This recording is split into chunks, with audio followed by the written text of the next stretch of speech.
I hit you like I'm John. This man is busy motherfucking Drake. There be no motherfucking Weeknd. There be no EXO. So please, make some noise for my mentor, my brother, and my friend, Drizzy motherfucking Drake. Let's Trying to strike a chord and it's probably a minor. A great friend and a great role model. You know, we just texted each other the other day, and he was like, "I miss you so much." I was like, "I miss you more." About boys, he helps me. What? Yeah. He's great. He's wonderful. I love him. What's his advice with boys? You know, that stays in the text messages. We're following breaking news. A security guard has been shot in Encino, and we now know the home has ties to the artist The Weeknd. Scott Reif live in Air 7 HD with details. Scott. Yep, Rachel, this is the home in question. Now, you see the M there on the basketball court. That's a record label of The Weeknd. And then you see the guard shack. You see a chair that's toppled over. And then you see what appear to be evidence markers. Those could be shell casings. We don't know for sure. We can't tell with our camera. But we can tell they're investigating in the back of the home. LAPD officers are here. About 2:45 this morning, there was a shooting. The security guard was shot. Transported. Condition is unknown. So it's unclear right now if the security guard was shot during some sort of attempted robbery or burglary into the home, or if that security guard had been targeted here. We'll open up a little bit out of this shot and show you. It's reportedly a $12 million home that is believed to be owned by a music industry executive with ties to The Weeknd. Certified, number point certified. Y'all gonna have me get carried away again. I get in trouble for it's not only you.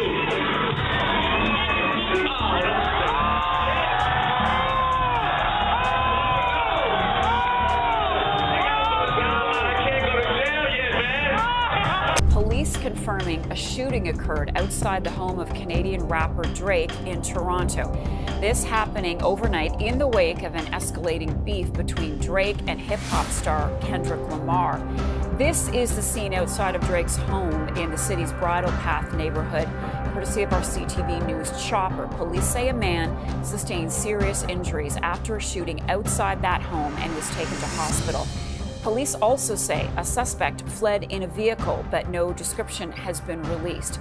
So far, there's no word on whether Drake was at home at the time of the shooting, but we understand from police that he has offered to fully cooperate. Drake and The Weeknd, two of the biggest names in music, have been at odds for years, but their rivalry just reached a whole new level. It's feuds in the industry, complete with subliminal disses, industry power plays, and even rumors of real-life violence. And now, with Kendrick Lamar's Grammy sweep and his brutal Super Bowl halftime show diss aimed directly at Drake, The Weeknd has wasted no time piling on. The Weeknd has been watching from the sidelines, and he's enjoying every second of Drake's downfall. But why does The Weeknd hate Drake so much? How did they go from collaborators to enemies? And could their beef have taken an even darker turn with two recent high-profile shootings? There's a lot to break down, from the history of their fallout to the shady industry moves and personal betrayals that turned them into full-blown rivals, and the rumors of behind-the-scenes sabotage. Drake and The Weeknd were actually close collaborators. In fact, some would argue that without Drake, The Weeknd's rise to superstardom might have looked very different. It all started when Drake's longtime producer, 40, stumbled across The Weeknd's music online. At the time, The Weeknd was an unknown artist from Toronto, releasing mysterious, genre-blending tracks on YouTube under an anonymous alias. But even in those early days, there was something different about him. His haunting melodies, raw lyrics, and dark, atmospheric production immediately caught 40's attention. Knowing he had discovered something special, 40 introduced The Weeknd to Drake, and it didn't take long for Drake to recognize the potential. Unlike most artists, The Weeknd wasn't chasing mainstream trends. He was creating a sound so unique that it felt like the future of R&B. And Drake wanted to be part of that future. Instead of trying to sign him right away, Drake did something even more valuable. He brought The Weeknd into his circle. The two began working together closely, with The Weeknd becoming a major influence on Drake's 2011 album, Take Care. Not only did The Weeknd lend his vocals to multiple tracks, but he also co-wrote at least 4 songs, helping craft the moody, emotional sound that would go on to define Drake's career. At the time, fans had no idea just how much of an impact The Weeknd had on Take Care. For years, Drake downplayed just how involved The Weeknd was, leaving leading to tensions that would only grow with time. But in those early moments, it seemed like a mutually beneficial relationship.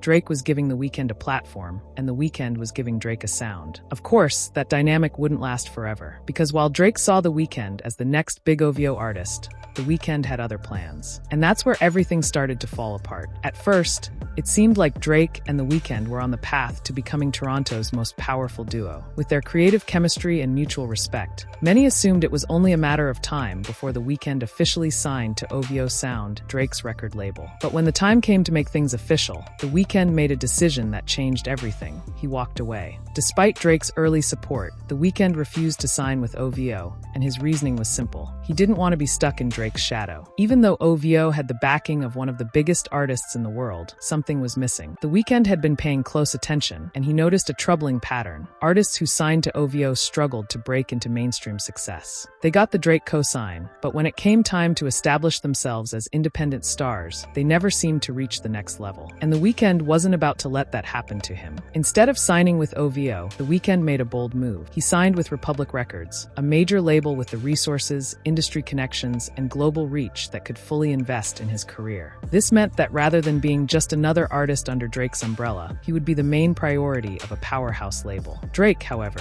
didn't see it that way. In his mind, he had done The Weeknd a huge favor, introducing him to a larger audience, featuring him on Take Care, and giving him credibility in the industry. He expected loyalty in return. But instead of signing to OVO, The Weeknd took the exposure Drake gave him and ran with it on his own terms. Drake did not take this lightly. In fact, he was so bitter about The Weeknd's decision that he took to Twitter and publicly called him out, posting, "You won't get away with just a thank you. You owe me a favor." That single tweet made one thing clear: Drake felt betrayed. What had started as a friendship was quickly turning into something else. The Weeknd wasn't just another artist Drake had put on. He was now competition. And when that realization set in, their relationship was never the same again. If Drake couldn't keep The Weeknd under his label, it seems like he found another way to get under his skin: by cozying up to his ex-girlfriend. After The Weeknd's very public breakup with Bella Hadid, rumors started swirling that Drake was getting close to her. At first, it wasn't clear if the relationship was serious, but the timing was more than suspicious. Many believed this wasn't about romance at all.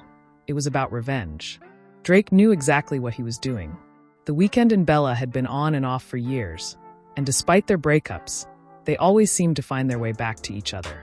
But this time, before The Weeknd had a chance to reconcile with Bella, Drake swooped in. And he didn't just keep it quiet, he made sure the world knew about it. In his song Finesse, Drake dropped what many saw as a direct reference to Bella Hadid. "I want my baby to have your eyes. Fashion Week is more your thing than mine." Bella Hadid is one of the biggest supermodels in the world, and she's been a staple at Fashion Week for years. The lyric was subtle, but for anyone paying attention, the message was clear. Drake was making a statement, and he wanted The Weeknd to hear it loud and clear. But The Weeknd wasn't about to let that slide. He fired back with his own diss track, Lost in the Fire, where he took a brutal shot at Drake, rapping, "I just want a baby with the right one, 'cause I could never be the one to hide one." This was a direct jab at Drake's biggest scandal, the fact that he secretly fathered a child and tried to keep it hidden from the world. Drake's son, Adonis, was only revealed to the public after Pusha T exposed him during their beef in 2018. The Weeknd's line wasn't just about Bella. It was about humiliating Drake on one of his most sensitive topics.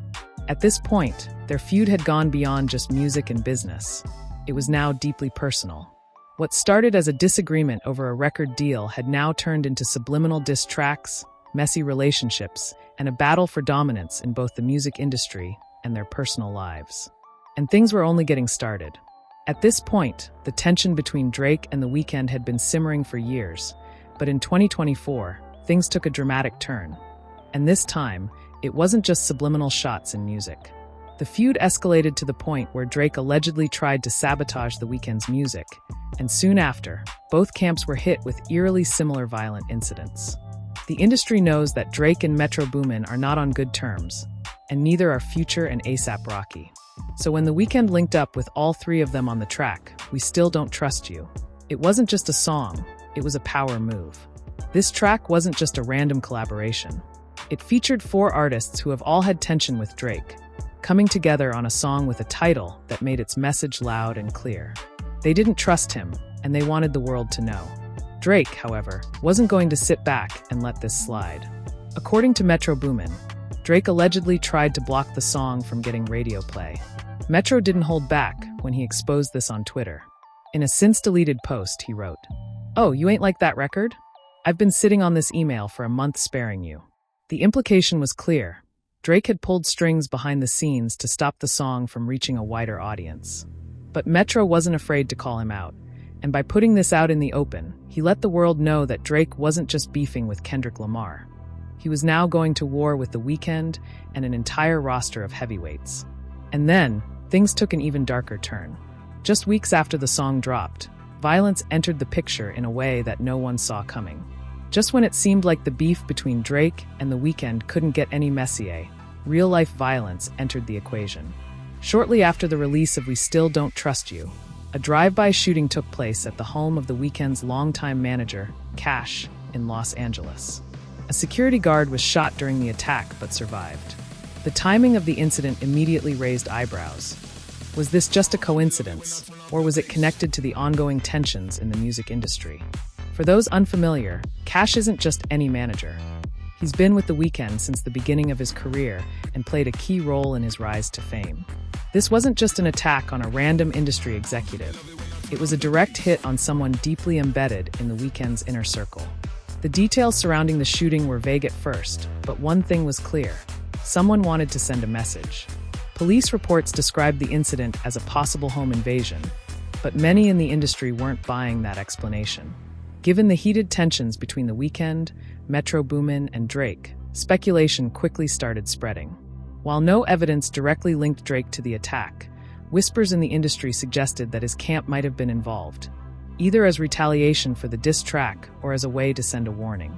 Theories spread fast, especially because this wasn't the first time we had seen violence associated with high-profile rap beefs. But before anyone could make sense of what really happened, something even more shocking occurred.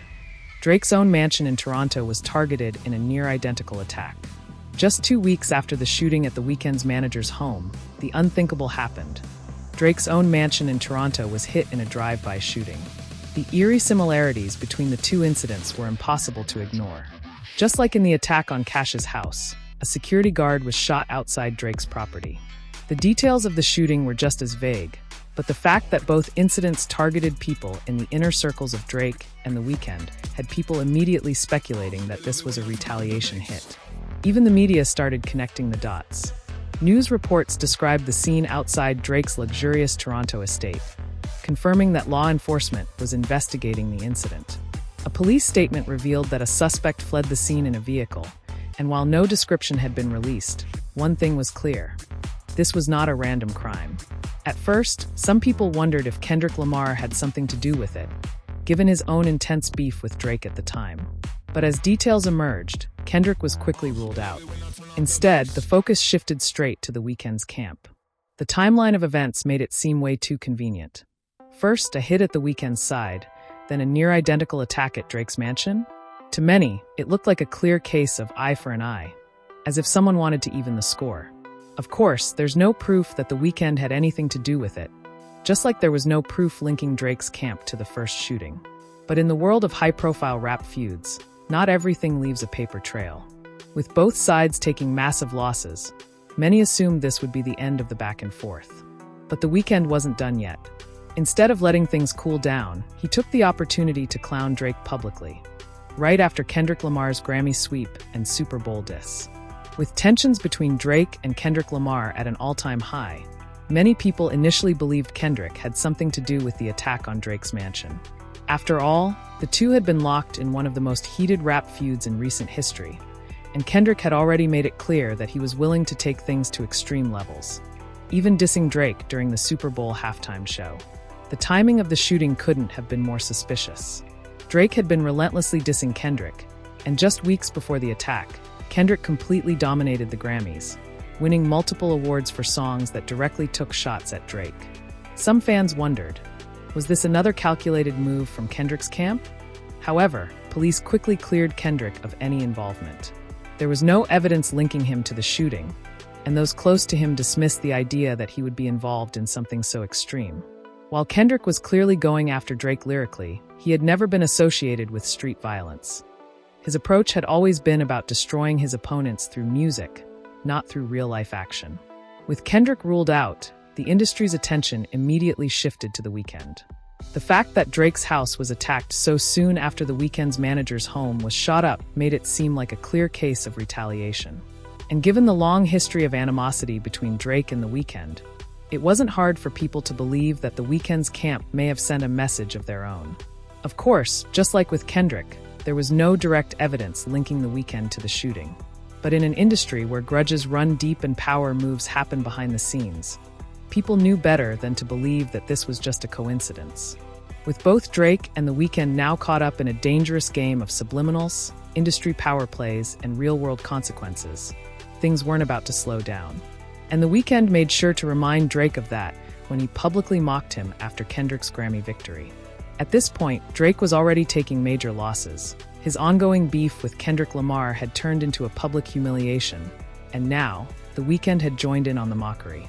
While Kendrick Lamar and Drake's feud had been dominating the headlines, The Weeknd had been quietly watching from the sidelines, enjoying every second of Drake's downfall. In fact, some insiders claim that The Weeknd hates Drake even more than Kendrick does, and he finally saw the perfect opportunity to kick Drake while he was down. When Kendrick won 5 Grammys, including awards for songs that directly dissed Drake, The Weeknd wasted no time making his stance clear. He publicly mocked Drake online, throwing shade at his rival while celebrating Kendrick's victory. Though he didn't outright tag Drake, the timing and the tone of his posts made it obvious who he was talking about. For The Weeknd, this was personal. He had held a grudge against Drake for years, and now that Drake was losing his battle against Kendrick, he wasn't going to let him forget it. What made the moment even worse for Drake was the fact that The Weeknd, who had previously boycotted the Grammys, was now being welcomed back with open arms. In past years, The Weeknd had refused to attend the Grammys, accusing the Recording Academy of discrimination and unfair practices after they failed to nominate his critically acclaimed album After Hours. He publicly called them corrupt, and for a while, it seemed like he would never return. But in a surprising turn of events, the Grammys actually apologized to The Weeknd. The CEO of the Recording Academy even admitted that they had made mistakes, stating, "I remember waking up to the headlines that The Weeknd called out the Academy for the lack of transparency in our awards. He went so far as to announce he was boycotting the Grammys. That made for some interesting reading over breakfast. But you know what? Criticism is okay. I heard him. I felt his conviction. And we all want the same thing, a fair and transparent process for all artists." Not only did The Weeknd accept the apology, but he also performed at the Grammys, marking a huge win for him and a massive L for Drake. Drake, on the other hand, has had his own issues with the Grammys, often criticizing them for their treatment of hip-hop artists. But unlike The Weeknd, Drake didn't get an apology. Instead, he had to watch as his two biggest rivals, Kendrick Lamar and The Weeknd, both took center stage and walked away victorious. With Kendrick dominating the awards, The Weeknd being celebrated, and Drake being mocked by both, this was one of the lowest points in Drake's career. And The Weeknd wasn't done yet, because shortly after the Grammys, The Weeknd took his shots at Drake on his new album. As if losing to Kendrick at the Grammys wasn't bad enough, Drake had to watch as one of the most powerful figures in the music industry seemingly turned against him in public. Lucian Grange, the CEO of Universal Music Group, is one of the most influential executives in the industry, and Drake is signed under Universal. So when Grange was caught high-fiving Dr. Dre at the Grammys, right after Kendrick's big win, the message was loud and clear. Universal was celebrating Kendrick's victory, not Drake's. For Drake, this was a major slap in the face. Universal makes millions off Drake's music, yet the CEO himself appeared to be siding with his biggest rival. It's one thing for other artists to diss Drake, but when your own label's top executive is publicly celebrating the person who just destroyed you in a rap battle, that's next-level disrespect. The high five may have seemed like a small moment, but in the industry, every move is calculated. The fact that Grange, one of the most powerful figures in the music business, was caught cheering on Drake's opponent, that wasn't just an accident, it was a signal. Some fans even speculated that Universal might be quietly distancing itself from Drake in favor of Kendrick and other rising stars. Could this mean trouble for Drake's future at the label? Regardless of what happens next, one thing was clear. Drake was being humiliated from all directions. And The Weeknd wasn't done yet. He had even more shade to throw on his new album. Just when it seemed like The Weeknd had already done enough to clown Drake in public, he took things even further by sending direct shots at him on his new album. On his track, I Can't Wait to Get There, The Weeknd wasted no time making his message clear, dropping lines that many believe are aimed directly at Drake. The media hate it when they can never control us, and my enemies hate it because I own my soul. This line immediately stood out to fans because it mirrors a key part of The Weeknd and Drake's original fallout. Drake's attempt to sign The Weeknd to OVO Sound and keep him under his label. Drake had always positioned himself as someone who helped The Weeknd's career, but The Weeknd saw it differently. He saw it as Drake trying to control his future, and he made the right decision by refusing to sign. Now, years later, he's making it clear that he owns himself, his career, and his success, something his enemies hate to see. This wasn't just about music, it was about power. The Weeknd was letting the world know that he refused to be controlled, even by one of the biggest names in the industry. They try to f***ing kill me, spreading misinformation, trying to paint me a villain. This was the biggest bombshell lyric in the song. After the drive-by shooting at The Weeknd's manager's house, followed by a similar attack at Drake's mansion, fans immediately started questioning if these incidents were connected. Could Drake's camp have been involved in the first shooting? Could The Weeknd's side have retaliated? By rapping, they try to f***ing kill me, spreading misinformation, trying to paint me a villain. ***, The Weeknd is making a bold accusation that someone tried to set him up. Some fans believe he's implying that Drake's side tried to frame him for the shooting at Drake's mansion, making it look like The Weeknd ordered the hit. If that's true, it means that this feud is no longer just about music, it's about survival. At this point, The Weeknd isn't just taking subliminal shots. He's openly calling out the power struggles, the industry politics, and the real-life consequences of his beef with Drake. And if history has taught us anything, Drake isn't going to let that slide. The question now is, how will Drake respond? At this point, it's clear that The Weeknd's hatred for Drake runs deep, and this latest diss proves that their feud is far from over. What started as a fallout over a record deal has spiraled into a full-blown war involving diss tracks, industry power moves, and even real-life violence. With subliminal shots in music, shady behind-the-scenes interference, and eerily timed shootings, the Drake versus The Weeknd saga is only getting messier. And with both artists at the top of the industry, it's unlikely that either one will back down anytime soon. The real question now is, will Drake respond? Will he fire back with his own diss track? Or will he take things a step further and expose The Weeknd in a way we haven't seen before? Or has this beef already escalated too far? Let us know what you think. Is this just the beginning of something even bigger? Or will one of them finally put an end to it? Drop your thoughts in the comments, and don't forget to like and subscribe for more updates on the biggest celebrity feuds. Fire eyes!